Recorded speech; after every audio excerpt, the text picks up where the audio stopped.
The mating ceremony was supposed to be the beginning of everything. Instead, it became the moment Marin's world shattered into pieces too small to ever fit back together. She stood in the great hall of Silver Peak Palace, her hands pressed against the soft fabric of her borrowed gown. Deep emerald velvet that had once belonged to her sister. Everything Marin owned had once belonged to Celine first. But the life growing inside her belly that was hers.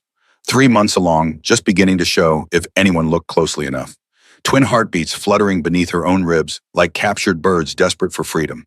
The royal healer had confirmed it 2 weeks ago, her weathered face creasing with something between wonder and concern. 2 children, the Alpha King's children, conceived in darkness and secret in a love so fierce it had burned through every wall Marin had built around her heart. The massive doors at the end of the hall swung open. The crowd fell silent, hundreds of nobles and courtiers turning as one toward the entrance. Marin's breath caught in her throat. Alpha King Corvain stepped into the hall, and even after 4 months of knowing him, touching him, loving him in the shadows, the sight of him still stole the air from her lungs. He was tall, broad-shouldered, moving with the lethal grace of a predator who knew exactly how dangerous he was. Silver gray hair fell across his forehead, and his eyes were the color of winter storms, pale and piercing and beautiful. 20 women stood in a line across the hall. 20 unmarried daughters of noble houses, each one groomed and perfected and presented like prizes waiting to be claimed. Marin stood among them, her heart hammering so hard she thought everyone must hear it. This was it. The moment Corvain would choose his queen before the entire kingdom. The moment he would make good on the promise he'd whispered against her skin in the darkness of his private chambers. I'll choose you. When the ceremony comes, I'll walk straight to you and claim you before everyone. You'll be my queen, Marin. You'll never have to hide again. She believed him. Despite everything, despite a lifetime of being overlooked and dismissed and reminded that she wasn't enough, she believed him. Corvain began walking down the line. He paused before each woman, his head tilting slightly as he caught her scent. That was how it worked, how true mates recognized each other. The pull of compatible pheromones, the instinct that went deeper than thought or reason. 10 women away. 8. 5. Marin's pulse thundered in her ears. She could feel the twins moving inside her as if they sensed the importance of this moment. Their father was coming. Their father would claim them, would protect them, would give them the legitimacy she'd never had. 3 women away. Corvain's gaze swept past Lady Helena, past the Duke's youngest daughter, moving closer. Marin allowed herself to lift her eyes to meet his stare for just a heartbeat. 2 women away, and then he was right in front of her. Marin's breath stopped. Her whole body went still. This was it. This was the moment everything changed. Corvain's eyes looked at her, through her, past her, like she was nothing but empty air. He took another step. He stopped in front of Celine. The world tilted beneath Marin's feet. No, this wasn't right. This wasn't what was supposed to happen. Corvain was standing before her sister, the woman who'd made Marin's life a careful torture of small cruelties and cutting words. And Corvain was looking at Celine the way he'd looked at Marin in the darkness, with heat, with certainty, with the unmistakable recognition of a wolf finding his mate. I choose Celine, Corvain announced, his voice carrying through the hall like a death knell. Daughter of Lord Thorn, my queen.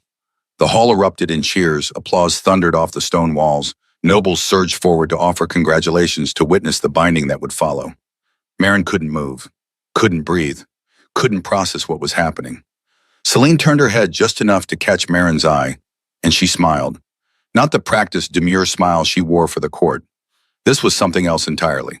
Triumph, victory, the satisfied grin of someone who'd won a game Marin hadn't even known she was playing. In that moment, Marin understood. This wasn't a mistake. This wasn't an accident. Celine knew. Somehow, impossibly, her sister knew everything. 4 months earlier, Marin had never intended to fall in love with a king. Silver Peak Palace rose from the mountain cliffs like a crown of black stone, its towers piercing clouds that never seemed to clear. Marin had lived within those walls her entire 19 years, not as a cherished daughter, not as nobility, as a shadow that everyone had learned to look past. Her father, Lord Thorn, had made his position clear from the day she was born. She was the product of a woman he'd married in secret, a woman who died bringing Marin into the world. A woman Lord Thorn had hidden away like a shameful secret, never acknowledging the marriage even after death. There had been whispers once quickly silenced. Whispers about strange silver light filling the birthing chamber that night. About Marin's mother being more than she seemed, about power in her bloodline that Lord Thorn had wanted to possess. But Lord Thorn had forbidden such talk, and eventually the whispers faded to nothing. All that remained was Marin. Tolerated because abandoning her completely would raise questions. Fed and clothed and given a small room in the servants' quarters. Reminded every single day that she existed only through her father's questionable mercy. Celine, 3 years older and legitimate in every way that mattered, had been raised as the jewel of House Thorne. Golden-haired where Marin was dark. Celebrated where Marin was ignored. Dressed in silks while Marin wore the cast-offs Celine had grown tired of. The cruelty had been constant but never quite visible enough to call out. A foot extended to trip Marin in the hallway. Invitations to events that somehow never reached her. Whispered comments just loud enough to hear about knowing one's place. And the games. The horrible games where Celine and her friends would hunt Marin through the palace like prey, cornering her in storage rooms or abandoned corridors laughing at her fear. That's what had driven Marin to the king's private library that night 4 months ago. She'd been running from another hunt, her breath ragged in her chest, her hands shaking. The library had seemed empty, lit only by dying firelight. She'd pressed herself into an alcove behind a tapestry, trying to quiet her gasping breaths. That was when she heard his voice. "You can come out," King Corvain said from somewhere in the darkness. "I can smell your fear from across the room." Marin's blood had frozen solid in her veins. She knew that voice. Everyone in Silver Peak knew that voice. Alpha King Corvain had ruled these lands for 12 years since the death of his father in a border war. He was said to be cold, calculating, completely without mercy toward enemies or fools. She should have run. Should have apologized and fled and never come back. Instead, she stepped out from behind the tapestry. The king sat in a leather chair by the fire, a book open in his lap. In the dim light, she could barely make out his features. Just the sharp angle of his jaw, the pale gleam of his eyes watching her with unsettling focus. "You're Lord Thorne's daughter," he said, not a question. "Yes, Your Majesty." Her voice came out steadier than she felt. "Why are you hiding in my library?" She should have lied, should have made up some excuse about cleaning or getting lost or anything other than the humiliating truth. But something in the darkness and the quiet of his voice made her reckless. "My sister's friends find it amusing to hunt me through the palace," she said. "I needed somewhere they wouldn't look." A long pause, then impossibly, the king laughed. It was a low sound, rusty like he hadn't used it in years. "Sit," he said, gesturing to the chair across from him. "They won't find you here." She should have refused, should have remembered her place, her station, the 1,000 invisible rules that governed girls like her. But Marin had spent 19 years being invisible, and for the first time in her life, someone was actually seeing her. She sat. They talked until dawn painted the windows gray. He asked her questions no one had ever bothered to ask. About her thoughts, her dreams, the books she read when she could steal time in forgotten corners of the palace. She learned that he despised the politics of court, that he found most nobles insufferable, that he retreated to this library because it was the only place he could breathe. When she finally rose to leave, he caught her wrist. His hand was warm, strong, sending a shock of electricity up her arm. "Come back tomorrow night," he said.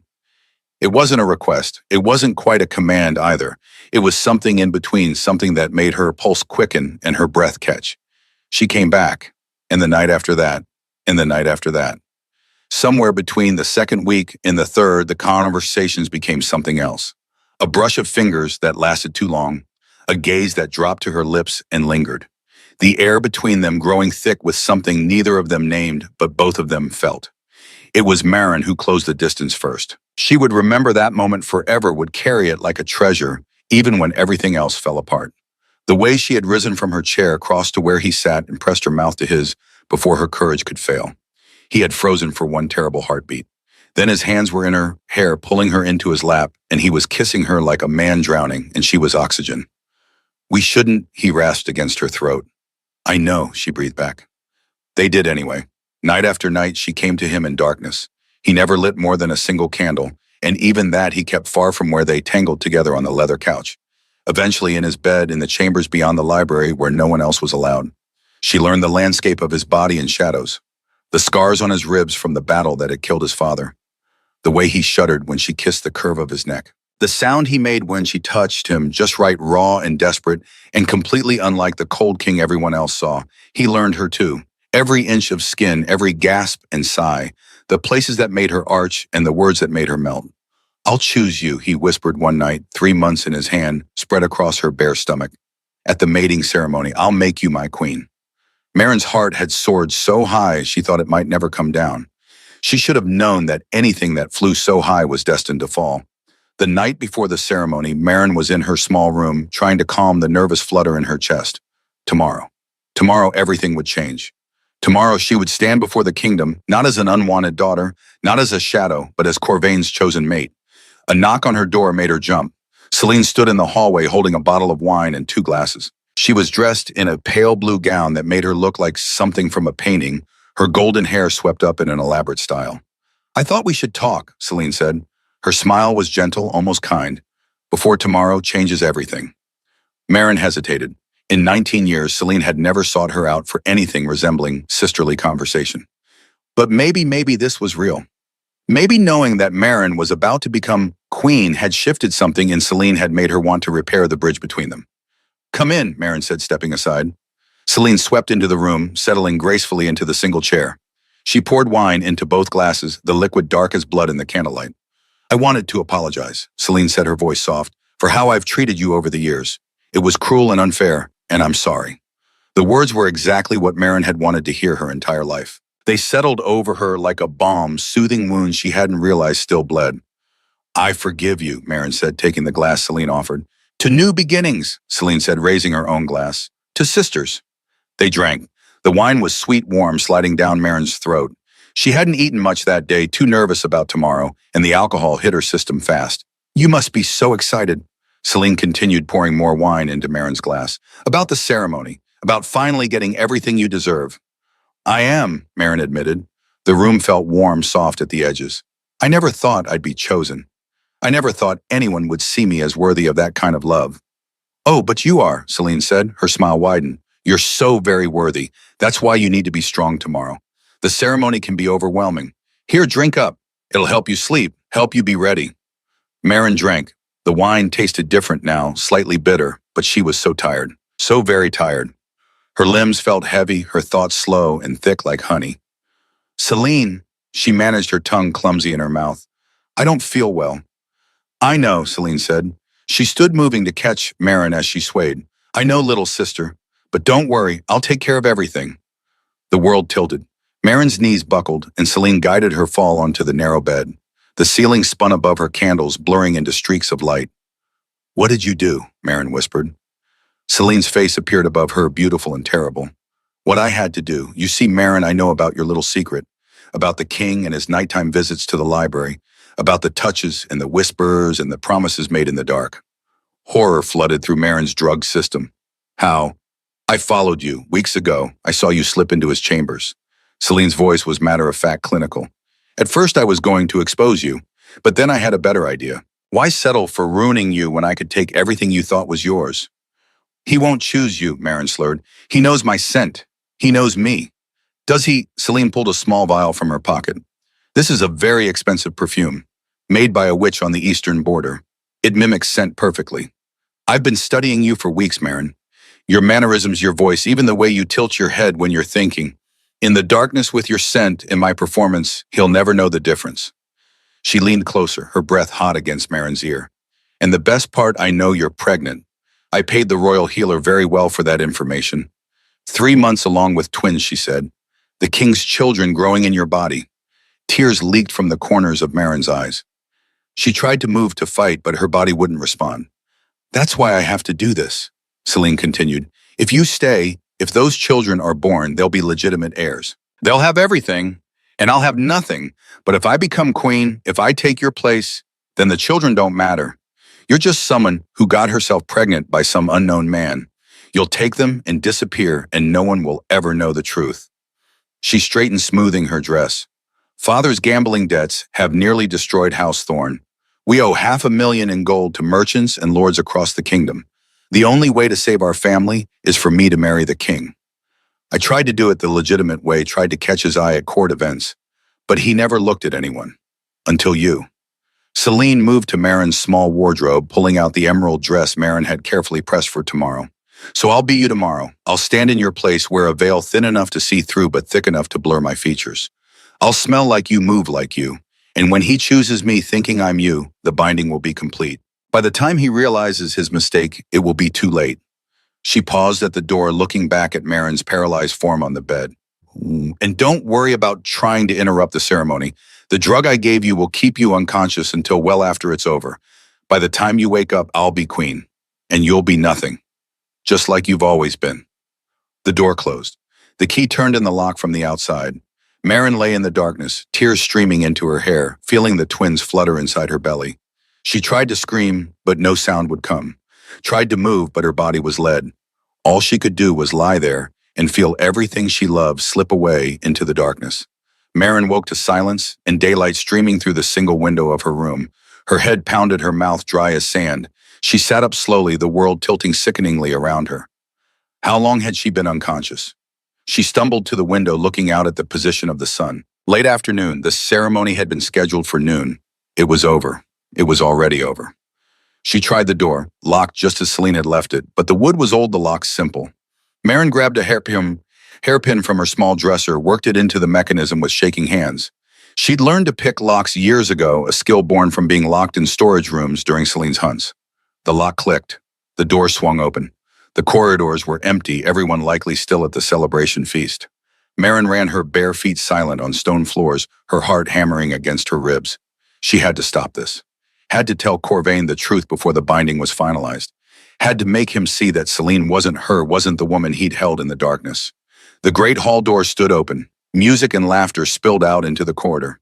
Marin skidded to a stop at the entrance, and her entire world collapsed. Corvain sat on the throne, dressed in formal black and silver. Beside him in the queen's seat sat Celine. She wore a crown of white gold and moonstones. She wore the emerald dress that was supposed to be Marin's. She wore a smile of such complete triumph that Marin wanted to scream.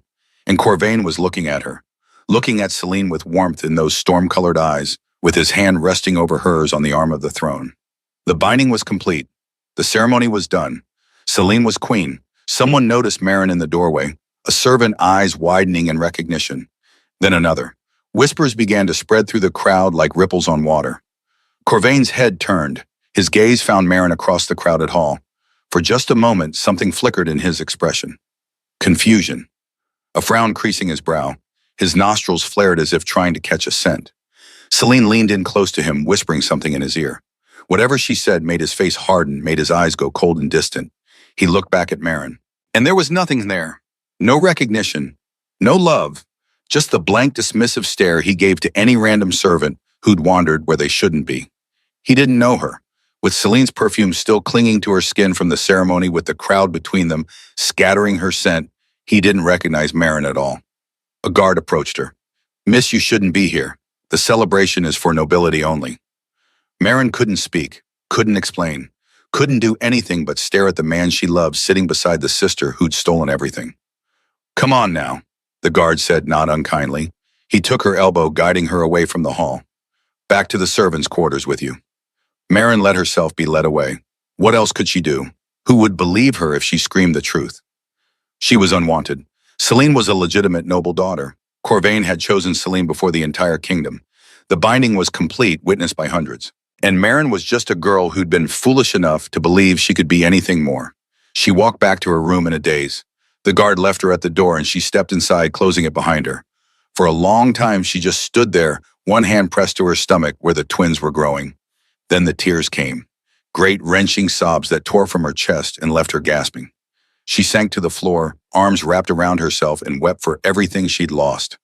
She cried until no tears remained, until her throat was raw and her eyes were swollen and her chest ached from the force of her grief. Finally, she stood, wiped her face, looked around the small room that had never really been hers. She couldn't stay here. Celine had made that clear. If Marin remained in Silver Peak, her children would never be safe. Celine would find a way to destroy them, to eliminate any threat to her stolen crown. Marin had to leave, had to run, had to protect the two lives growing inside her, even if it meant giving up everything else. She gathered the few things she owned: a spare dress, warm and practical, the cloak she wore in winter, the small pouch of coins she'd saved over the years from mending work. It wasn't much, but it was enough. She couldn't risk going to the stables for a horse, couldn't risk being seen by anyone who might report back to Celine. She would have to walk. Marin pressed one hand to her belly, feeling the flutter of movement inside. "I'll keep you safe," she whispered. "I promise. Your father doesn't know you exist, but I'll make sure you have everything you need, somehow." She slipped out of the palace as night fell, using the servants' entrance that led to the mountain pass. No one stopped her. No one even looked at her, just another shadow disappearing into the darkness. Behind her, the celebration continued. music and laughter echoing through stone halls, a kingdom rejoicing in their new queen. And no one noticed that Marin was gone. The road was brutal. Marin walked for 6 weeks, her body growing heavier with each passing day. The spring air still carried winter's chill, and at night she huddled beneath her thin cloak, shivering and terrified. She traded rides when she could, bartering mending work or the few coins she had left for a seat on merchant wagons heading south. She told them she was a widow named Elena, seeking family in distant provinces. No one asked too many questions. People rarely did when the answers might be inconvenient. The morning sickness was terrible in those early weeks. She would lean over the side of wagons, retching until her stomach was empty, while kindly merchants' wives patted her back and murmured sympathy. But as the weeks passed, something shifted. The sickness faded. Her body adjusted to carrying 2 lives instead of 1. And Marin found a strange, fierce strength she'd never known she possessed. She was going to be a mother. These children, conceived in love, even if that love had been betrayed, deserved everything she could give them. They deserved safety, stability, a chance to grow up without the weight of illegitimacy crushing them. She would give them that, somehow. The final wagon dropped her in a territory so far south that snow still capped the mountains even in late spring. The driver pointed to a narrow path leading into a valley. "There's a village down there," he said. "Willowmere, small place, quiet. They might have work if you're handy with the needle." Marin thanked him and began the descent into the valley. The path was steep, winding through pine forests and across streams swollen with snowmelt. By the time she reached the valley floor, her feet were bleeding and her legs shook with exhaustion. But what she found made everything worth it. Willowmere was exactly what the driver had promised. A cluster of stone cottages nestled in a valley between 2 mountains far from any main road. Smoke rose from chimneys. Children played in the village square. A blacksmith's hammer rang against an anvil. It was perfect. Isolated. Forgotten by the rest of the world. Safe. Marin used her last coins to rent a room above the blacksmith shop. She told the smith and his wife, a kind woman named Hetty, the same story she told everyone else. Widow, dead husband, nowhere else to go. They believed her without question. Or if they didn't believe her, they were kind enough not to pry. The village accepted her. They were simple people, farmers and craftsmen, too busy surviving to question a pregnant stranger's past. When her belly grew too large to hide, they assumed she'd been with child when her husband died.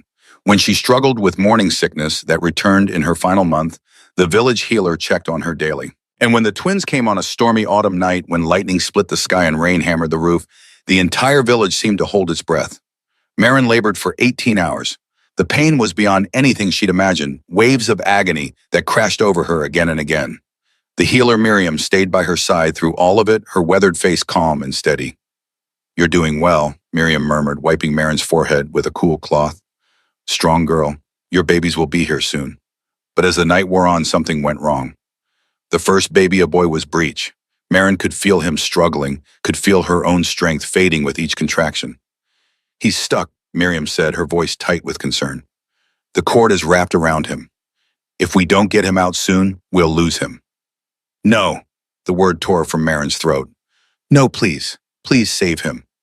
She didn't know where the prayer came from, didn't know who she was praying to. She'd never been particularly religious, had never felt the presence of any divine force in her life. But in that moment, with her son dying inside her, she reached for something beyond herself, beyond the physical world. And something answered. Light exploded from her palms, pure silver radiance that filled the small room, bright as moonlight concentrated into a beam. It poured from her hands where they pressed against her swollen belly, wrapping around the struggling child inside. Miriam gasped, stumbling back from the bed. "What in the name of all God?" The light guided the baby, turned him, unwrapped the cord from around his tiny neck. And then he was sliding free into Miriam's shocked hands, screaming his arrival into the world. The light faded. Marin collapsed back against the pillows, utterly spent. "A boy," Miriam whispered, her voice shaking.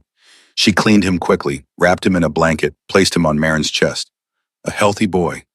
He was perfect. Tiny and red-faced and furious at being expelled from his warm home. His eyes, when they opened, were pale gray. Storm-colored, the exact shade of his father's. Marin touched his face with trembling fingers. "Callum," she whispered. "Your name is Callum." 20 minutes later, his sister followed. No complications this time, no magical intervention needed. She came into the world fierce and loud, her cries echoing through the cottage. Miriam placed her beside her brother on Marin's chest. A girl, just as healthy, just as strong. This one had dark hair like Marin's, but her jawline, the set of her tiny brows, The determined way she gripped Marin's finger all Corvain. All fierce alpha strength wrapped in a body that weighed less than a sack of flour. Bryony, Marin murmured, tears streaming down her face. Callum and Bryony. Two lives, two perfect, beautiful lives that would never know their father. Would never know that they were born of a king's bloodline. Would grow up as the children of a widow, simple and safe, and hidden from the world that would destroy them if it knew the truth.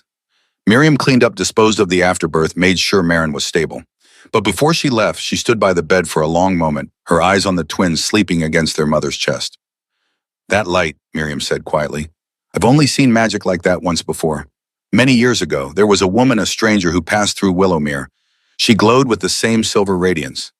Marin's heart stuttered. Who was she?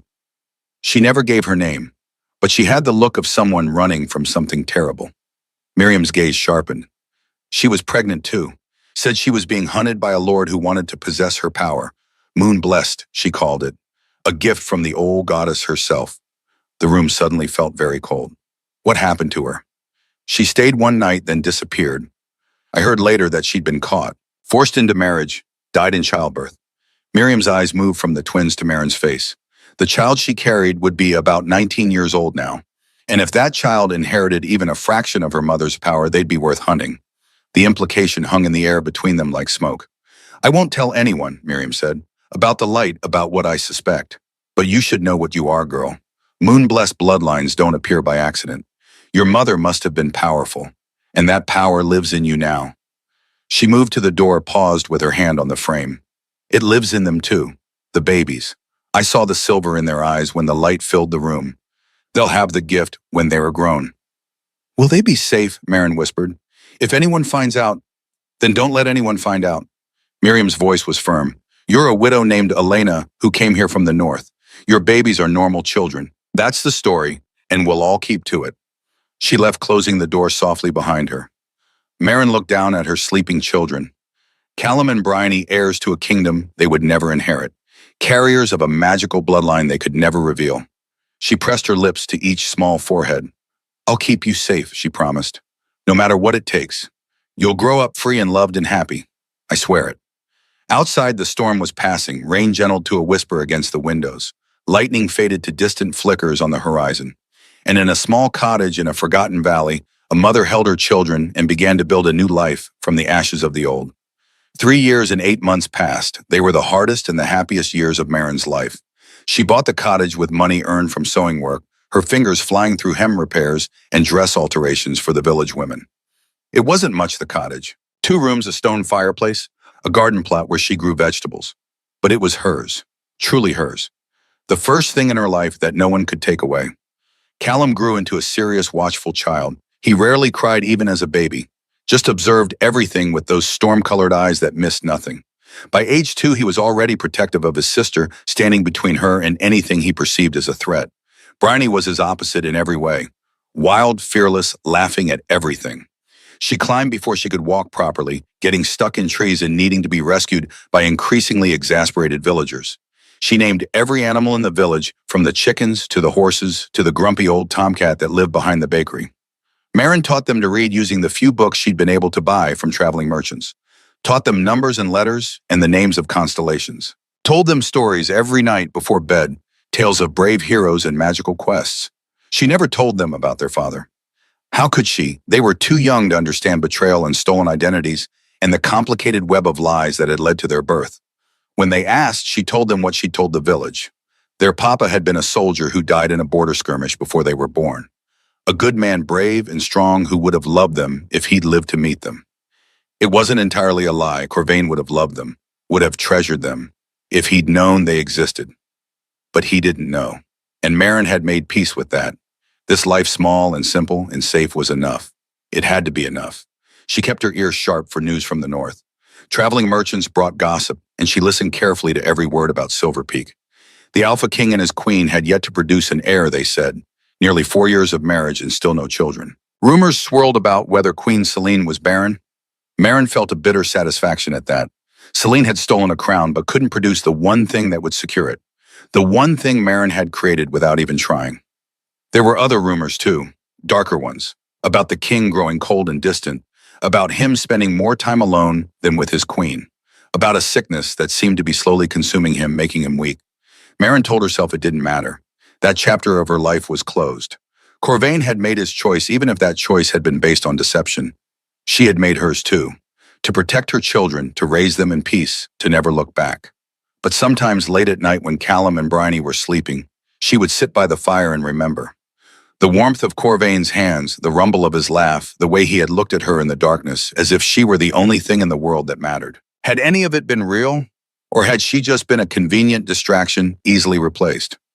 She never found an answer, and eventually she stopped asking the question. Life in Willowmere settled into a comfortable rhythm. Seasons turned. Callum and Bryony grew stronger, smarter, more themselves with each passing month. The village embraced them as their own, and Marin allowed herself to believe that maybe, just maybe, they were actually safe. She should have known better. The stranger arrived on a gray autumn morning when the twins were nearly 4 years old.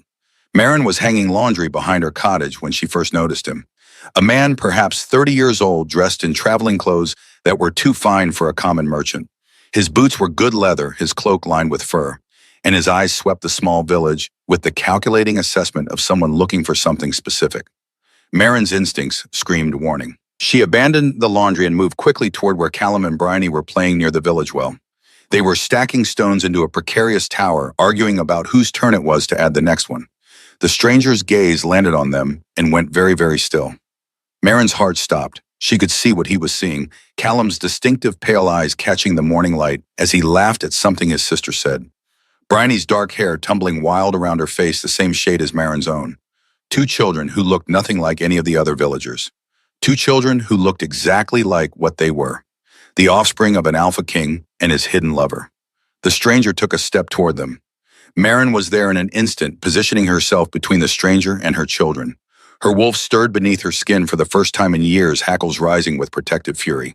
"Can I help you?" she called out, her voice steady despite the fear clawing at her throat. The stranger's head turned. He was younger than she'd first thought, with a soldier's bearing and a scar across his left cheekbone that spoke of violence survived. "Just passing through," he said. His accent marked him as northern. "From Silver Peak or near enough?" "The inn is at the other end of the village," Marin said flatly. "They can help you with whatever you need." The stranger's gaze flickered to the children again, lingering on Callum's eyes. Something shifted in his expression. Recognition. Calculation. "Lovely children," he said carefully. "Their father must be proud." Every protective instinct Marin possessed screamed danger. "Their father is dead," she replied without blinking. "Died in a border war before they were born." A long pause. The stranger inclined his head in a gesture that felt too formal for a simple traveler. "My condolences." Then he turned and walked toward the inn. Marin didn't relax until he was out of sight. Even then, she gathered the children quickly, ushering them inside the cottage and bolting the door behind her. "Mama." Callum looked up at her with those 2 observant eyes. "What's wrong?" "Nothing, sweetheart." She knelt down, pulling both children into her arms. "Everything's fine." But it wasn't fine. That night, after Callum and Bryony were asleep in their small beds, Marin sat by the window and watched the inn at the edge of the village. The stranger's window glowed with candlelight until well past midnight. He wasn't just passing through, he was searching for something, for someone. The stranger, whose name she learned from the innkeeper's daughter was Dristan, stayed in Willowmere for 3 days. 3 days of watching, 3 days of asking casual questions about newcomers to the village, about young widows, about children with unusual coloring. Marin kept Callum and Bryony hidden at Hetty's cottage, making excuses about helping with baking. Hetty, bless her, asked no questions and kept the children entertained with stories and sweets. On the 3rd day Dristan left, Marin watched from behind her curtain as he rode north, his horse disappearing over the ridge. Only when he was completely out of sight did she allow herself to breathe. But relief lasted only a moment, because she knew deep in her bones that this was just the beginning. Dristan had been asking questions, had been gathering information, and eventually that information would make its way back to whoever had sent him, back to Silver Peak, back to Corvain. That night, Marin began to pack.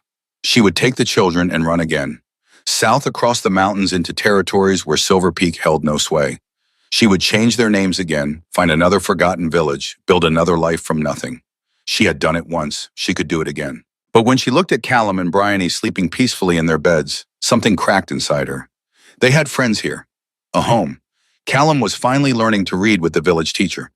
Bryony had named every chicken in Hetty's yard and visited them daily. How many times could she uproot them before it broke something that couldn't be mended? Marin sat down heavily on the edge of her bed, pressing her palms to her eyes. Maybe she was wrong. Maybe Jureston had been exactly what he claimed, a traveler passing through, curious about a small village, and nothing more. Maybe she was seeing threats in shadows. She decided to wait one more week. If nothing happened, if no more strangers came asking questions, she would let herself believe they were safe. 6 days later, as autumn leaves painted the valley in shades of fire, he came. Marin was kneading bread in her small kitchen when she felt it. A presence so powerful it made her wolf surge to the surface, hackles raised, teeth bared. The air itself seemed to thicken, pressing against her skin like a physical weight. She knew that presence. She had felt it 1,000 times in darkened rooms wrapped around her, like armor, like possession, like love. Her hands stilled in the dough. Her heart stopped beating for one terrible moment. "Mama?" Bryony looked up from the wooden blocks she was stacking on the floor. "What's wrong?" Marin couldn't answer. Her throat had closed entirely. Outside footsteps approached, heavy, measured, stopping directly before her door. 3 knocks. Each one resonated through her bones like a death knell. "Callum," Marin managed, her voice barely a whisper. "Take your sister to the back room. Close the door. Don't come out until I call for you." Callum's eyes widened with understanding beyond his years. He grabbed Bryony's hand and pulled her away without argument. The door to the tiny bedroom closed with a soft click. Marin wiped her flour-covered hands on her apron. She took a breath that did nothing to steady her racing heart. Then she opened the door. Alpha King Corvain stood on her threshold. He looked exactly as she remembered, but hollower. The same sharp features, the same powerful build, the same silver-gray hair that fell across his forehead. But there were shadows beneath his eyes now, hollows in his cheeks that hadn't been there before. He looked like a man who hadn't slept properly in years, like a man who'd been searching for something precious and lost. His gaze swept over her face and something fractured in his expression. Recognition, disbelief, a pain so raw it made her physically flinch. "Marin," he breathed, just her name, nothing more. But the way he said it carried the weight of 3 years and 8 months of searching, of questions without answers, of a wound that had never healed. Marin's hand tightened on the doorframe until her knuckles went white. Every instinct screamed at her to slam the door to protect what she'd built, to keep this man from shattering the fragile piece she'd carved from nothing. But she couldn't move, couldn't breathe, couldn't do anything but stare at the man she'd loved, the man who'd chosen her sister, the man who was the father of the children sleeping in the next room. "Your Majesty," she said, and watched him flinch at the formality. "You shouldn't be here." "Where else should I be?" His voice was rough, scraped raw. "I've looked for you for nearly 4 years. 4 years, Marin. I thought you were dead. I thought someone had taken you hurt, you killed you. I've sent men to every corner of the kingdom, searched every village, every town. And yet you never thought to look in the one place you'd never expect to find me." Marin's laugh was bitter, a forgotten village at the edge of nowhere. Corvain took a step forward. Marin took one back. "Why did you run?" The question emerged like it had been clawed from somewhere deep inside him. "You know why?" "No," he shook his head slowly. "I don't. I woke up the morning after the ceremony and you were gone. No note, no explanation, nothing. Just vanished like you'd never existed." The morning after, Marin stared at him, genuine confusion breaking through her anger. "You married my sister. You stood before the kingdom and chose her over me. What explanation did you need?" Something flickered across Corvain's face. Confusion, then dawning horror. "Chose her over you, Marin. What are you talking about? I never chose Celine. I didn't want to marry her. I was trying to find you." A small sound from the back room cut him off. A child's whisper, quickly hushed by another child. Corvain's head snapped toward the sound. His entire body went rigid. His nostrils flared as he inhaled deeply, and Marin watched his expression transform from confusion to something far more dangerous. "There are children here," he said slowly. "I can smell them. 2 of them." Marin's heart stopped. "They're sent," Corvain continued, his voice dropping to barely above a whisper. "It's familiar, like mine, but different, like—" He didn't finish the sentence. He didn't need to. The bedroom door creaked open. Callum stood in the gap, one small hand still on the handle, his pale eyes mirrors of his father's fixed on the stranger who had invaded their home. Corvain made a sound like he'd been stabbed. "Papa?" Bryony's voice piped up from behind her brother. She pushed past Callum, her curiosity overriding her brother's caution. "Mama, is that man our papa? He has Callum's eyes." The world went very, very still. Corvain turned to look at Marin. The devastation on his face was complete, absolute. A man watching everything he thought he knew about his life crumbled to dust. Tell me, he rasped. Tell me they're not mine. Marin lifted her chin. I can't, because they are. For a long moment, no one moved. Corvain stared at the children. The children stared at Corvain. Marin stood between them, her body positioned like a shield, ready to defend her babies against the man who had fathered them. Then Bryony, never one to let silence linger, marched directly toward the Alpha King. Small hands planted on her hips, dark hair wild around her face. Bryony, no.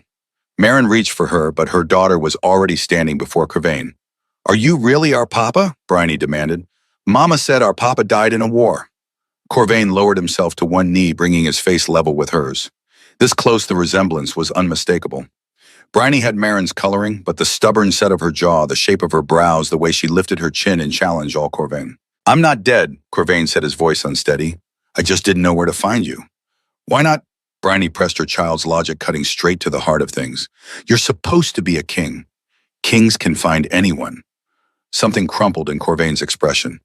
You're right. I should have found you sooner. I'm sorry. Bryony, Marin's voice was sharp. Come here, now. But Mama, if he's our papa, come here. The command brooked no argument. Bryony retreated to Marin's side, reaching up to grip her mother's skirt with both small fists. Callum remained in the doorway, silent and watchful. His gaze never left Corvain, assessing him with an intensity that seemed far too old for a child not yet 4. Corvain rose slowly. His eyes moved from the children to Marin, and the devastation had hardened into something else now. Determination. And beneath it, a fury she could see him fighting to contain. You hid them from me, he said quietly. My own children. For nearly 4 years. I protected them. From what? From their father? From their birthright. From the woman you married. Marin's voice could have cut glass. From the sister who has hated me since the day I was born. Do you think I ran for myself? Do you think I wanted to leave? Then why did you? Because you chose her. The words tore from Marin's throat before she could stop them. 4 years of pain, 4 years of grief, 4 years of questions, she could never answer all of it, bursting free. You walked right past me. You looked through me like I didn't exist. And then you stood before everyone and announced that you were taking Celine as your queen. Corvain shook his head. That's not what happened. I was there, I watched you. I never chose Celine. His voice rose, cracking on her sister's name. I would never have chosen her. I went to that ceremony intending to choose you. Only you. He took a step closer, and this time Marin didn't retreat. But when I walked the line, Corvain continued, when I reached where you should have been standing, you weren't there. Your scent was wrong. Everything was wrong. Marin felt the blood drain from her face. What? The woman in your position smelled like you, looked like you from a distance. But it wasn't you. I knew it wasn't you. I thought I was going mad, that maybe I'd imagined everything between us. That I'd invented a connection that never existed. His hands clenched and unclenched at his sides. The woman before me claimed to be you. She called herself Marin. She said she'd been waiting for me, that she was ready to be my queen. And I was so confused, so desperate to understand why nothing felt right, that I chose her anyway. Because even if something was wrong, even if she wasn't quite the woman I remembered, she was all I had. Memory struck Marin like a physical blow. The moments before Corvain entered the hall, Celine appearing at her side in the small antechamber, pressing a cup of wine into her hands, insisting she drink for courage. The strange heaviness that had followed, making her limbs sluggish, her thoughts slow as honey. She drugged me, Marin breathed. Celine drugged me and took my place in line. The full horror of it washed over her. She used perfume to mimic my scent. She wore a veil thin enough to see through, but thick enough to blur her features. She told you she was me. Corvain's expression confirmed everything. I didn't know until 2 months later that something was deeply wrong. The woman I married, the woman I thought was you, she was nothing like the person I'd held in my arms. Cold where you were warm. Calculating where you were genuine. By the time I realized the truth, you were already gone. Why didn't you come after me immediately? Celine told everyone you'd run off with a lover. His voice was hollow. That you'd been having an affair for months with some merchant. That the shame of being exposed had driven you away. I didn't believe it. I knew it was a lie, but I had no proof, and she was already my queen, already bound to me, by ceremony witnessed by hundreds. He ran a hand through his hair, the gesture so achingly familiar that Marin's chest tightened. I've spent nearly 4 years trapped in a marriage with a woman I despise, searching for the one I actually wanted, for you. Marin wanted to rage at him, wanted to scream about the years she'd spent believing he'd betrayed her. But looking at him now, seeing the genuine anguish in his face, she understood. They had both been victims of Celine's manipulation, both been played like pieces on a game board. The children, Corvain said, his voice breaking, you were already pregnant at the ceremony. 3 months, I found out 2 weeks before. I was going to tell you after you chose me, after we were officially bound. Marin's hand moved unconsciously to her stomach, remembering. I thought we'd announce it together, thought it would be a celebration. But instead you ran. Instead I protected them, because I realized that if I stayed, if anyone discovered I was carrying the king's children while you were married to my sister Celine, would find a way to destroy them, to eliminate any threat to her stolen crown. Corvain's gaze moved to Callum and Bryony standing on either side of their mother.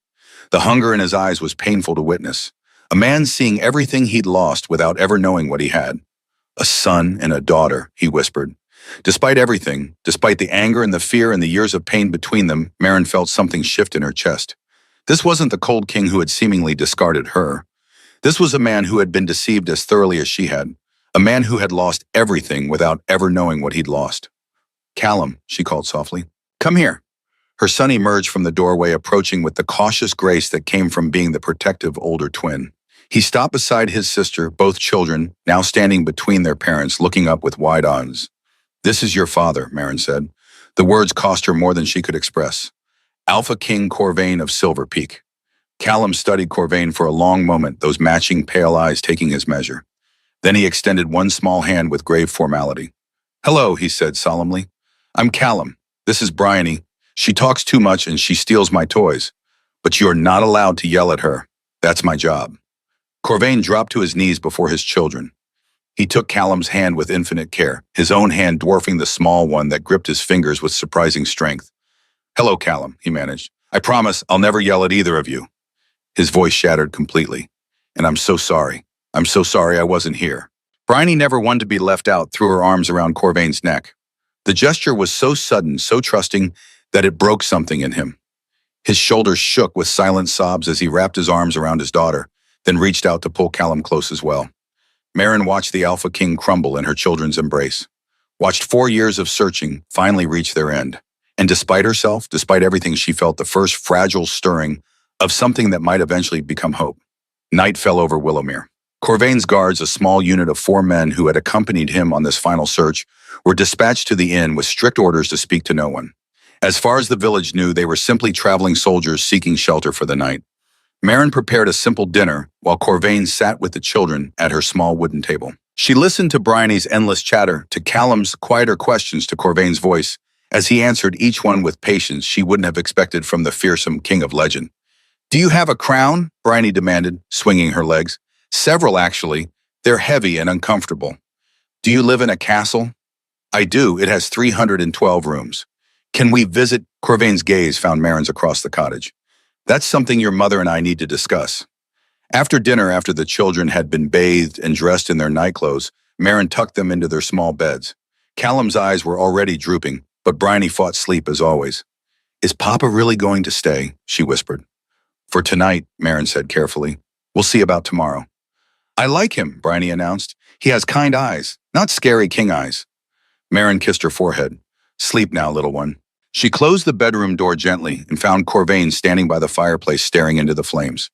In the flickering light, she could see how much the years had changed him.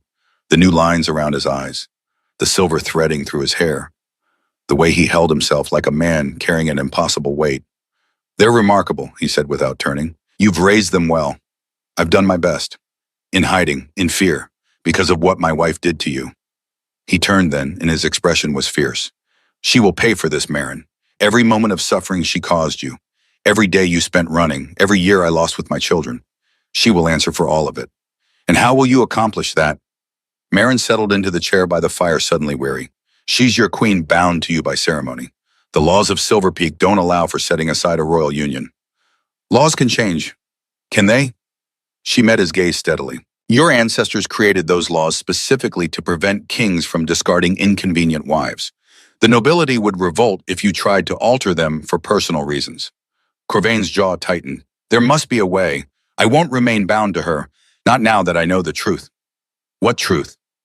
The word of a woman who disappeared 4 years ago and conveniently returned with 2 children. Marin shook her head. Celine will deny everything. She'll claim I seduced you in an attempt to advance my position, that I ran when she exposed my schemes, that the children belong to some unknown lover. Who do you think the court will believe, their anointed queen or the unwanted daughter who was always jealous of her legitimate sister? The fire crackled between them. Corvain's hands opened and closed at his sides, a gesture of frustration and helplessness. You speak as if you've thought about this before, he said finally. Every night for 4 years. Marin's voice was flat. Every possible scenario, every way this could unfold. That's why I stayed hidden, because the moment I revealed myself, the moment you found us, everything would become more complicated, more dangerous. Dangerous how? Marin looked toward the door behind which her children slept. Celine hasn't produced an heir. 4 years of marriage and no children. The whispers have already started, haven't they? Questions about whether the queen is barren, whether the succession is at risk. Corvain nodded slowly. Callum and Bryony are your only children, your only heirs. Marin's voice hardened. What do you think Celine will do when she learns they exist? When she realizes her position, her power, her entire future depends on keeping them from ever being acknowledged? The color drained from Corvain's face. She would never harm children. She drugged me and stole my identity to marry you. She told the entire kingdom I was faithless and ran away with a lover. She has spent 4 years enjoying power and privilege that should have been mine. Marin's hands trembled with fury she could barely contain. Do not tell me what Celine would never do. You don't know her. You've never known her. But I grew up with her cruelty. I know exactly how far she's willing to go. Silence stretched between them, thick with implications neither wanted to voice. Then we must be careful, Corvain said at last. Strategic. I won't let her harm our children. How? Marin's voice rose despite her effort to stay calm. The moment you return to Silver Peak with 2 previously unknown heirs, she'll know. She'll start plotting. And we both know she has allies at court. People who benefit from her position. People who would happily help her eliminate threats to her power. Then I won't return with them. Corvain moved closer, dropping to his knees before her chair. This close, she could see the exhaustion carved into every feature, the weariness that went bone deep. I'll establish protection here, he said. Guards, wards, whatever it takes to keep them safe while I deal with Celine. And me? The question emerged before Marin could stop it. Corvain reached out slowly, giving her time to pull away. When she didn't, his fingers brushed against her cheek, tracing the curve of her jaw with heartbreaking gentleness. You belong at my side, he said. You always have. I was a fool not to see the deception before the ceremony, not to realize the woman I was binding myself to wasn't the one I loved. Marin's breath caught. You loved me. From the first night you stumbled into my library. His thumb brushed away a tear she hadn't realized she'd shed. From the first time you spoke to me like a person instead of a king. You saw me, Marin, the real me. Not the crown, not the power, just the man. Do you have any idea how rare that is? You never said. I was afraid, Adaimed. The admission seemed to cost him something. Afraid of what it meant. Afraid of what it would require of me. Kings don't marry. They don't follow their hearts. I convinced myself there would be time to figure it out. That after the ceremony I would find a way to make it work. And then I disappeared. And then you disappeared. His voice cracked. And I realized that every fear, every obstacle I'd imagined, none of it mattered. Not compared to losing you. Marin wanted to believe him. Every part of her ached to believe him. But 4 years of pain couldn't be erased with pretty words, no matter how sincere. You're still married to my sister, she said quietly. A marriage built on lies and deception.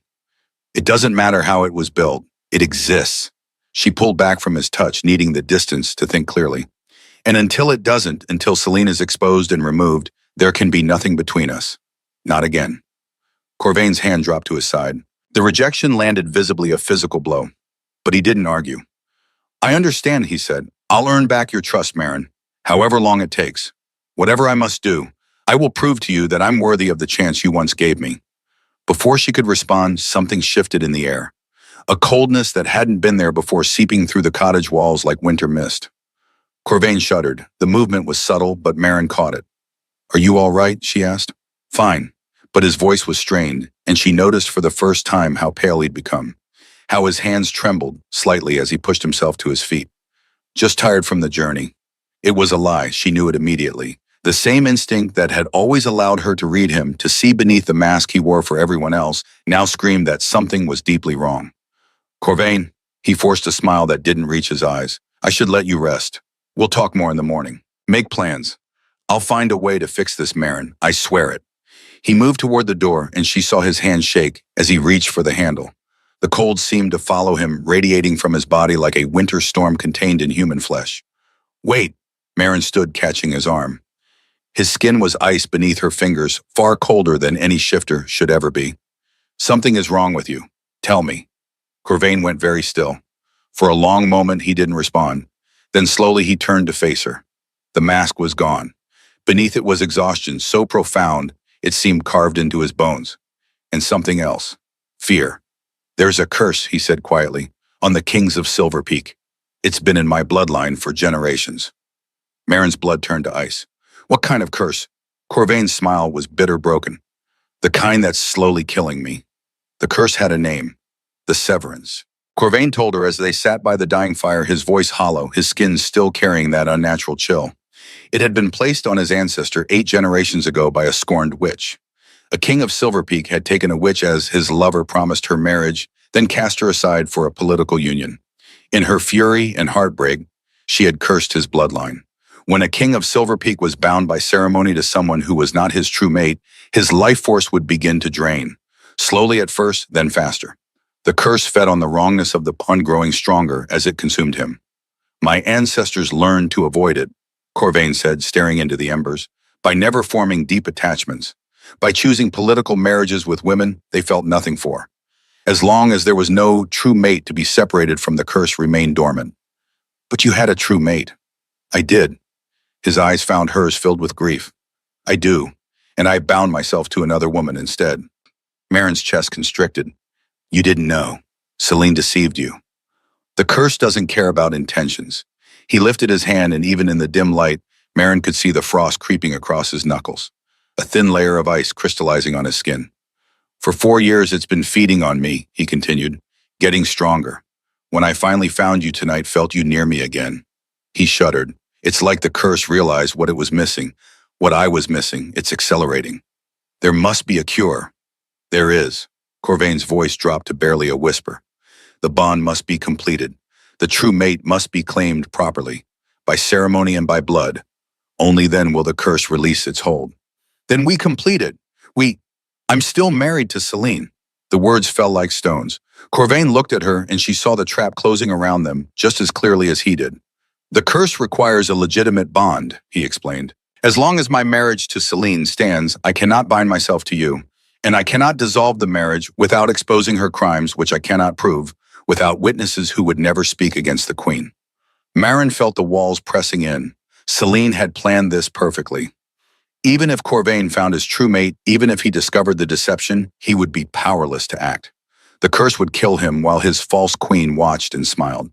How long? Marin asked. How long do you have? Corvain didn't answer immediately.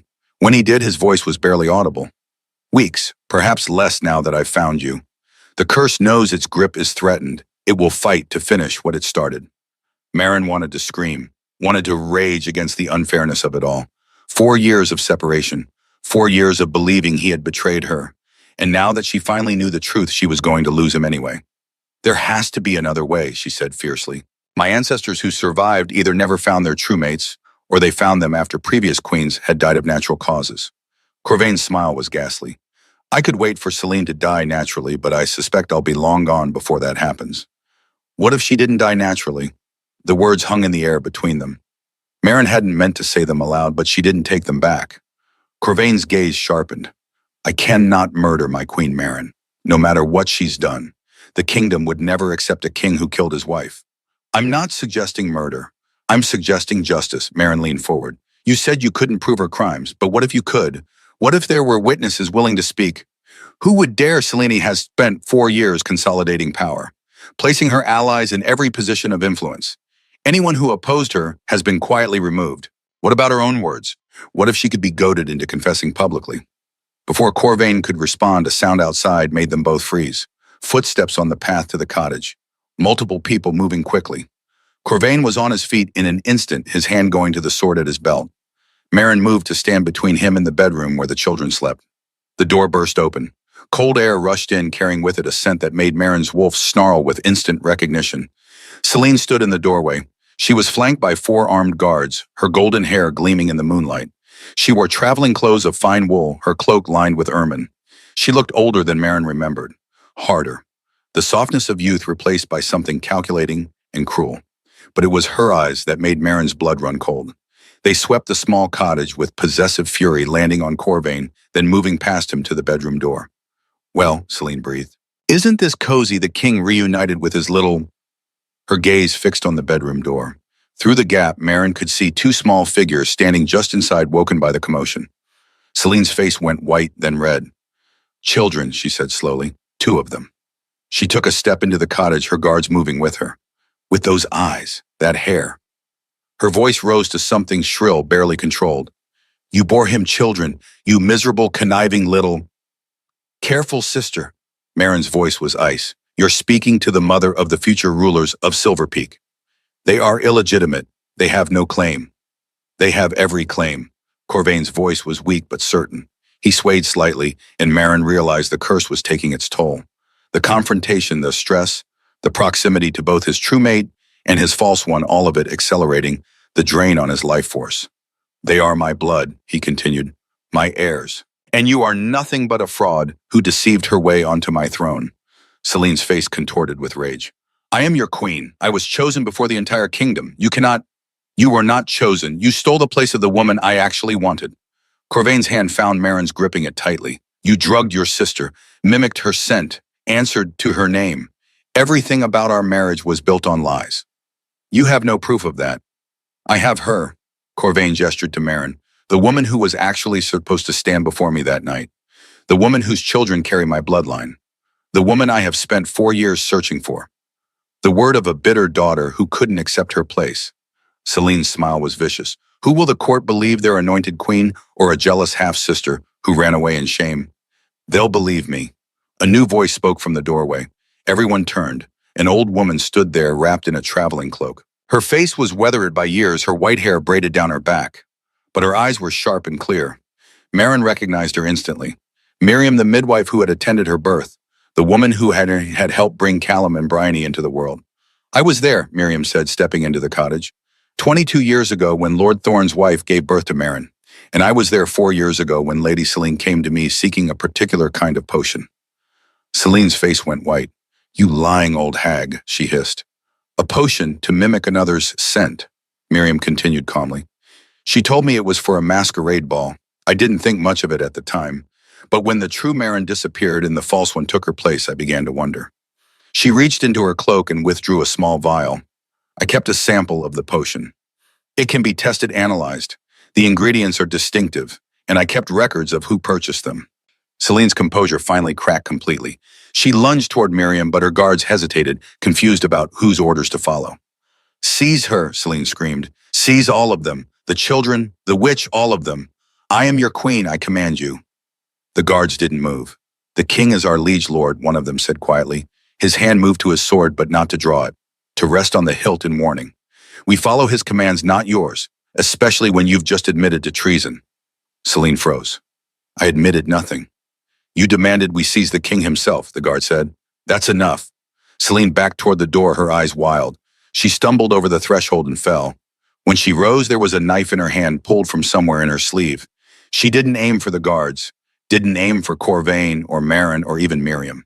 She aimed for the children. "If I can't have heirs," Celine snarled, "neither can you." She lunged. Marin didn't think. She moved on pure instinct, throwing herself between her children and the blade. She felt the knife slice across her forearm, felt hot blood spill down her wrist. And then something else surged up from deep inside her. Light. It exploded from her palm, silver and brilliant, filling the cottage with radiance so bright that everyone recoiled. Celine screamed, the knife falling from her hands as she collapsed to her knees. Marin stood in the center of it all, power flowing through her veins like liquid moonlight, ancient and wild and utterly overwhelming. It poured from her hands where they were raised defensively, wrapping around Callum and Bryony in a protective shield. "Moon-blessed," Miriam breathed from somewhere behind the light. "Just like your mother." The light faded slowly, leaving Marin trembling, her wounded arm forgotten. She looked at her hands, still faintly glowing, and felt the truth settle into her bones. Her mother hadn't been an ordinary woman. She had been something far rarer, a carrier of ancient magic, a bloodline touched by the moon goddess herself. And she had passed that gift to her daughter. "You can save him," Miriam said quietly, moving to Marin's side. "The king, the curse that's killing him. Your light can break it." Marin looked at Corvain. He had collapsed against the wall during the chaos frost spreading rapidly across his chest. His breathing was shallow, his eyes barely open. She looked at her children, huddled together in the bedroom doorway, safe but terrified. She looked at her sister, crumpled on the floor, finally defeated, and she made her choice. The guards bound Celine's hands while Marin knelt beside Corvain. He was barely conscious, his skin pale as snow, his lips tinged with blue. The curse had sensed its opportunity when Celine made her move. It was trying to finish him before Marin could intervene. "Tell me what to do," Marin said to Miriam, quickly. The old midwife knelt beside her. "The moon-blessed can forge bonds that transcend ordinary ceremony. Your mother could have done it had she lived. You must reach into him, find the corruption where the false bond sits, and burn it away, then replace it with truth." "How?" "You'll know." Miriam placed a weathered hand over Marin's heart. "The power answers to love, child. It always has." Marin took a shaking breath.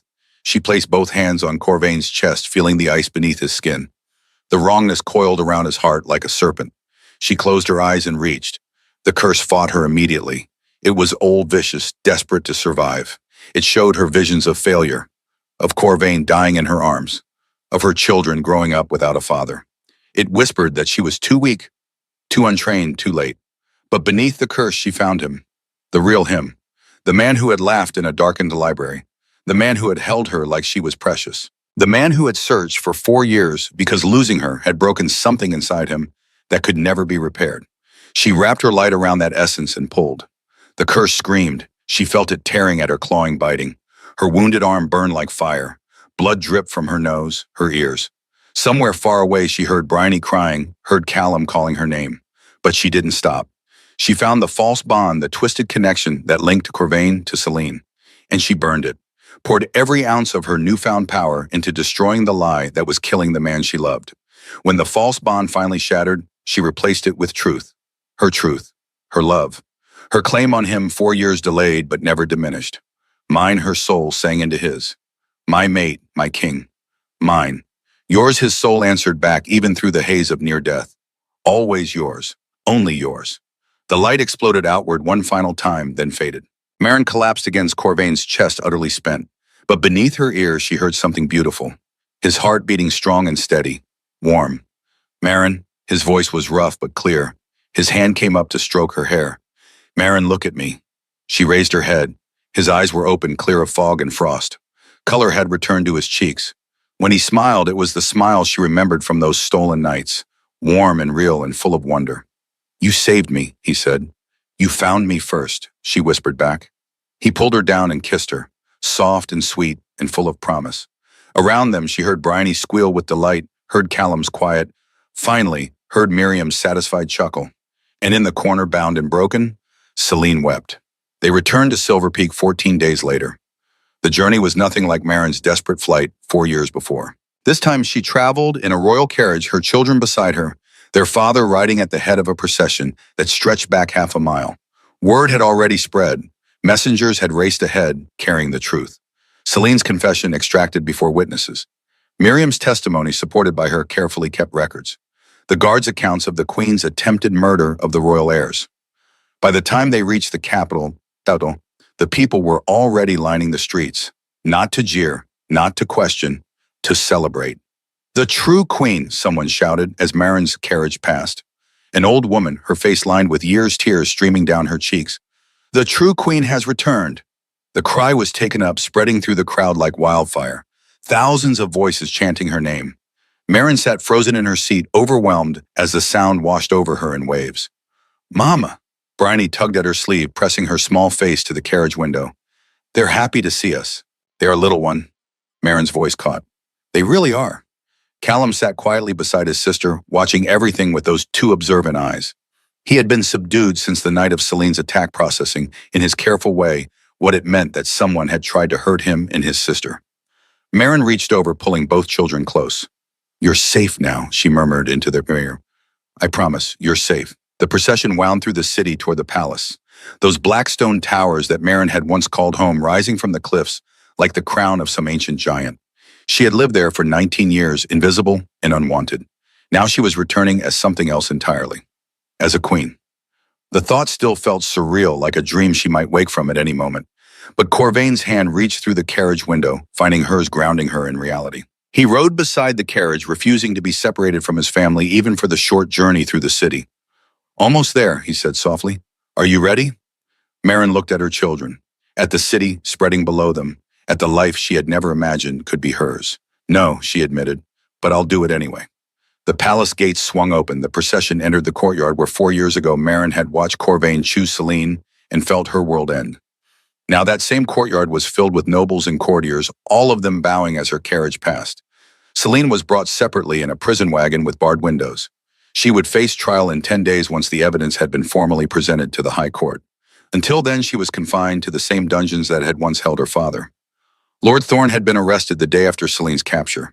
His gambling debts had been real, his desperation genuine. But that didn't excuse what he had allowed his daughter to do, what he had enabled through his silence and his greed. Marin would have to face him eventually, to confront the father who had imprisoned her mother, who had treated Marin herself as worthless her entire life. But not today. Today she had other concerns. The carriage stopped before the main entrance. Corvain dismounted, moving to open the door himself rather than waiting for servants. He lifted Bryony out first, then Callum, then extended his hand to Marin. She took it. Let him help her down. And when her feet touched the courtyard stones, when she stood before the palace that had been her prison, she lifted her chin and walked through those doors like she had every right to be there. Because she did. The coronation took place 3 weeks later on the night of the full moon. The intervening time had been a blur of preparations and revelations. Marin had been moved into the Queen's chambers, a suite of rooms that still carried traces of Celine's occupation. She'd had everything stripped out and replaced. New furniture, new fabrics, new everything. She would not sleep in her sister's bed or wear her sister's crown. Callum and Bryony had their own rooms in the royal family's wing, though they rarely slept in them. Most nights they ended up in Marin's bed, one child on each side, their small bodies pressed against hers for comfort and reassurance. They were adjusting, but it was hard. The palace was overwhelming after the simplicity of Willowmere. Too many rooms, too many people, too many rules about where they could go and what they could touch. But the palace staff adored them. Cook kept a jar of honey cakes just for Bryony, who visited the kitchens daily. The stable master taught Callum to ride a gentle mare. The head gardener let them help plant flowers in the Queen's private garden. Slowly, carefully, they were finding their place. Marin spent hours each day with Corvain's advisors learning the intricacies of court politics and kingdom management. She sat in on council meetings, taking notes, asking questions that often cut straight to the heart of issues the nobles had been dancing around for years. She was not the queen they had expected, not refined or schooled in courtly manners. But she was fierce and intelligent and genuinely cared about the welfare of common people in a way most nobles never bothered with. The council learned quickly not to underestimate her. Celine's trial had been held 10 days after their arrival. The great hall packed with nobles and commoners alike, all of them eager to witness justice. The evidence was overwhelming. Miriam testified about the scent-mimicking potion presenting the vial and her records. The palace healer confirmed that she had indeed told Celine about Marin's pregnancy 4 years ago, after Celine paid her a substantial bribe. Guards testified to what they had witnessed the night before the original ceremony. And then there was Celine herself. She had tried to maintain her composure at first, sitting straight-backed in the defendant's chair, her face a mask of regal disdain. But as each piece of evidence mounted, as each witness spoke, that mask began to crack. When Corvain took the stand, describing in detail how he had known from the first months of marriage that something was wrong, Celine's composure finally shattered entirely. "I did it for our family," she shouted, surging to her feet. "Father was drowning in debt. We would have lost everything. I saved House Thorne. I did what I had to do. By drugging your sister." The High Judge's voice was cold. By stealing her identity, by attempting to murder children. They had no right to exist. The hall erupted in shocked whispers. Celine seemed to realize what she'd admitted, her face going white. But it was too late. The words were spoken, witnessed by hundreds. The High Court deliberated for less than an hour. Guilty on all counts: fraud against the crown, attempted regicide, attempted murder of royal heirs, conspiracy to commit treason. The penalty under law was death. But when the judge asked for Corvain's recommendation, he stood and addressed the court with the full weight of his authority. Queen Selene committed terrible crimes, he said, crimes that destroyed lives and nearly destroyed the kingdom's succession. But executing her would make her a martyr to some, would create questions about whether justice was served or whether I simply wanted to be rid of an inconvenient wife. He paused, letting the words sink in. I propose exile instead, to the island of Stormbreak, 2,000 miles across the sea. She will be stripped of all titles, all lands, all privileges, forbidden to ever return to Silver Peak on pain of immediate execution. Let her live out her days in isolation with nothing but her choices for company. There was a long silence. Then the High Judge nodded slowly. The Crown's mercy is noted. The sentence is exile to be carried out immediately. Selene was dragged from the hall screaming, not in fear but in rage. Rage that she had been caught, that her carefully constructed lies had crumbled, that the half-sister she'd tormented had won. Meryn watched her go without speaking. She felt no triumph, no satisfaction, just a deep, bone-weary relief that it was finally over. Lord Thorne's trial came 2 days later. Unlike his daughter, he showed no remorse. When Meryn took the stand to describe what Miriam had told her about her mother, about Freya being forced into marriage and imprisoned while pregnant, Thorne laughed. She was a witch, he said dismissively, a moon-blessed vagrant I found wandering the woods. I offered her protection, marriage legitimacy, and she repaid me by trying to escape. She died because she was weak, not because of anything I did. The casual cruelty in his voice, the complete lack of recognition that Freya had been a person deserving of dignity and choice made something cold settle in Meryn's chest. You imprisoned my mother, she said quietly. You forced her into marriage under false pretenses. You kept her locked away when she was carrying your child. And when she died, bringing me into the world exhausted from using her magic to ensure I survived, you treated me like garbage for 19 years. She stood facing him fully. You told me I was worthless, that I should be grateful for scraps from your table, that my very existence was a burden you bore out of questionable mercy. Lord Thorne met her gaze without flinching. Selene was my true daughter. Everything I did for her. And look where that brought you both. Meryn's voice was steady. Your true daughter is being shipped to an island prison. Your house is forfeit, your titles stripped, and I am now your queen. She took a breath. But I am not you. I will not let your hate poison me anymore. So I forgive you, Lord Thorne, not because you deserve it, not because you've earned it, but because I refuse to carry the weight of your cruelty for one more day. The courtroom was silent. Lord Thorne stared at her, seemingly unable to process what he was hearing. But forgiveness doesn't mean freedom from consequences, Meryn continued. You will spend the rest of your life in prison for what you did to my mother, for imprisoning a moon-blessed woman, for causing her death through neglect and cruelty. That is justice, and it is final. The verdict was unanimous. Life imprisonment, no possibility of parole. As the guards led him away, Lord Thorne finally broke his silence. You'll never be a real queen, he spat. You're still just playing dress-up. Meryn smiled. It was not a kind smile. Perhaps, but I have a crown and a kingdom and children who will inherit both. What do you have, father? He had no answer. The guards dragged him from the hall, and Meryn never saw him again. The night before her coronation, Meryn couldn't sleep. She stood on the balcony of the Queen's chambers looking out over the city. Silver Peak spread below her, thousands of lights twinkling in the darkness. Her kingdom now. Her responsibility. The weight of it was terrifying. Footsteps behind her. Corvain emerged from the shadows, wrapping a cloak around her shoulders against the autumn chill. Nervous? He asked, terrified. He stood beside her, his hand finding hers. They had been careful over the past weeks, rebuilding trust, relearning each other. There had been no repeat of that desperate kiss in Willowmere. They were taking it slowly, establishing a foundation before building anything more. But moments like this, standing together in comfortable silence, felt more intimate than anything physical could have been. You'll be a magnificent queen, Corvain said quietly. I don't know how to be a queen. I don't know the court dances or the proper forms of address or which fork to use at formal dinners. Neither did I when I first became king. I was 23, thrust onto a throne while still grieving my father's death. I made 1,000 mistakes in the first year alone. He squeezed her hand, but I learned. And you will too, because being a good ruler isn't about knowing which fork to use. It's about caring what happens to the people in your kingdom. And you already have that. Meryn leaned her head against his shoulder. I want to make changes, real changes. Laws protecting children born outside marriage. Schools for common children. Sanctuaries for women escaping dangerous situations. Then we'll make them, together. The nobles will fight me on everyone. Let them. Corvain's voice hardened. They've had their way for too long, It's time for something different. They stood in silence for a while, watching the city breathe beneath them. I saw her today, Marin said finally. Celine, they were loading her onto the ship. Did you speak to her? No, I just watched. She looked so small, standing there in chains. Not like the terrifying figure from my childhood at all. Just a woman who made terrible choices and is facing the consequences. Marin turned to look at Corvain. Do you think I'm cruel for agreeing to exile her? I think you're merciful. She tried to kill our children, Marin.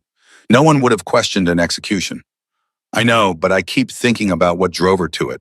The pressure from our father, the desperation to save a family that was crumbling. It doesn't excuse what she did, but I understand it. That's what will make you a good queen, Corvain said. The ability to see the complexity in people, to understand that cruelty often comes from pain, even if that doesn't make it acceptable. He pulled her closer. But don't let that understanding make you doubt yourself. Celine made her choices. She could have come to me honestly explained her family's situation. I would have helped. Instead, she chose deception and violence. Those consequences are hers to bear. Marin nodded against his shoulder. I keep wondering what happens to her now, on that island, alone for the rest of her life. She won't be entirely alone. There's a small community there, other exiles from various kingdoms. She'll have to work for her keep, grow her own food, build whatever life she can manage. It's not comfortable, but it's survival. Good. The word surprised Marin with its firmness. She deserves to know what it's like to have nothing, to have to earn every scrap of dignity. Maybe it will teach her something. Corvain pressed a kiss to her temple. Come to bed. Tomorrow's a big day. You need rest. They went inside together. The queen's chambers felt less foreign now, more like a place that might eventually become home. Marin had filled them with small touches from Willowmere, pressed flowers from the cottage garden, a quilt Hetty had made, books she'd read to the children on quiet evenings. Callum and Bryony were already asleep in the massive bed tangled together in the center. They had insisted on sleeping with their mother tonight, sensing her nervousness about tomorrow.